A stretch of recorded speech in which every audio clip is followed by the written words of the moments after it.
المشاريع اللي ناجحة في المغرب وبدون رأس مال. هذا سؤال طرحوه عليا متابعين الصفحة، نقترح عليهم مشاريع اللي ناجحة في المغرب وبدون رأس مال أو بأقل رأس مال. خليني نسولك واحد السؤال وجاوبني عليه بصراحة بيني وبينك. واش عمرك قلتي بغيت نبدا مشروع ولكن ما عنديش رأس مال؟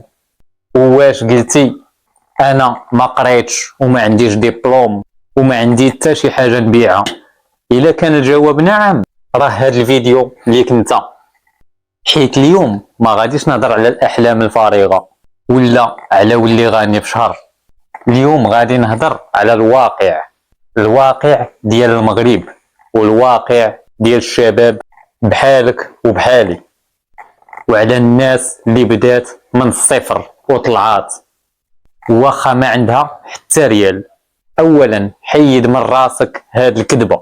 اول حاجه خاصنا نديروها دابا هي نحيدو واحد الفكره اللي مربوطه في عقل بزاف ديال الشباب، هي باش تبدا خاصك الفلوس. اسمح لي، الفلوس ماشي هي كل شيء.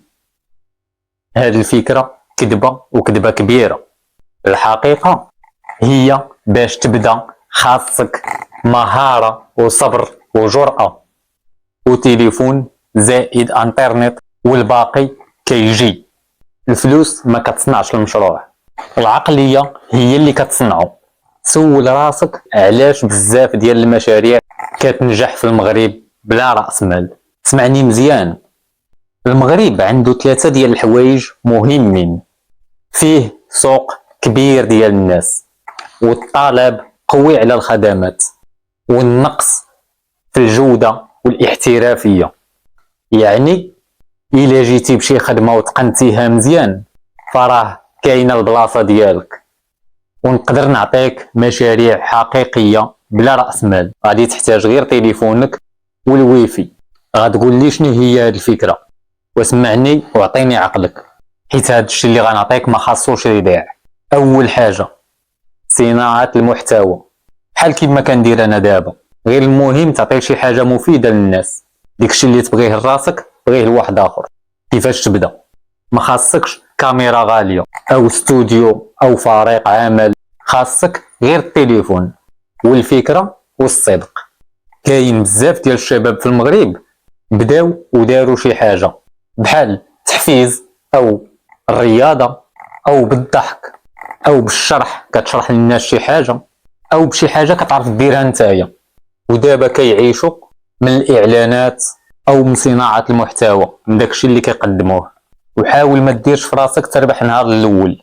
الهدف ديالك هو تبني الثقه. او الا ما بغيتيش شي صناعه المحتوى كاين بلان اخر. كاينين تجار عندهم محل وعندهم منتوج ولكن ما فاهمينش في الانترنت. وانت شنو عندك الفيسبوك والانستغرام وشويه ديال الذكاء. تقدر تقول ليه انا نتصرف لك في الصفحه وننشر لك هاد المنتوجات هادي بلا راس مال، غير بالخدمه والمجهود ديالك. الهدف ديالك هو ديك اول زبون، واخا تربح معاه غير 500 درهم ولا غير 300 درهم. يمكن دابا فهمتي. ندوزو للتجاره بالعموله.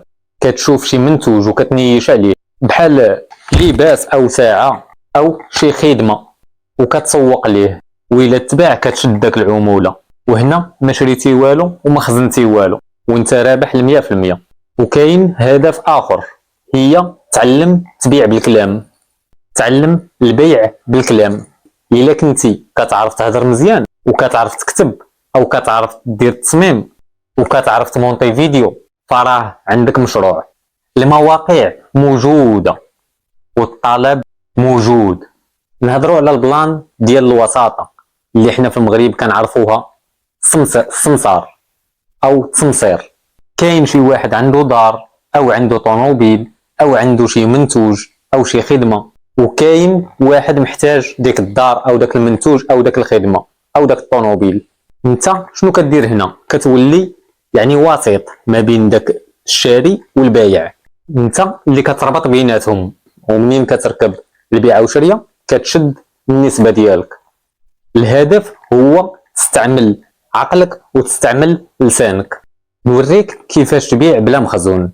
كتشوف شي حاجه مطلوبه في السوق ومطلوبة في الانترنت، وانت كتلقى الزبون من بعد كتمشي تشريها وكتوصلها للزبون. الهدف هنا هو ما كتخسر حتى ريال قبل من البيع. راه المشكل ماشي في المشاريع، المشكل في العقلية. المشكل الحقيقي هو التسويف والمقارنة والخوف. كتشوف واحد ناجح وكتقول اكيد عنده شي حاجة وانا ما عنديش. لا، راك غلط، راه عنده غير الجرأة. شنو خاصك دير دابا؟ حبس التفكير واختار مشروع واحد تعلم فيه 30 يوم وجرب وغلط وعاود. هذه هي الطريق وانا عطيتها لك وما كاينش طريق اخرى.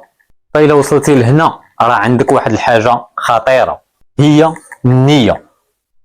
وكنقولها لك بصدق، المغرب راه فيه الفرص ولكن ما فيه شيء الصبر. فإلا كنتي انت صبور وغادي في طريقك ولو بوحدك راك غادي توصل، اكيد غادي توصل.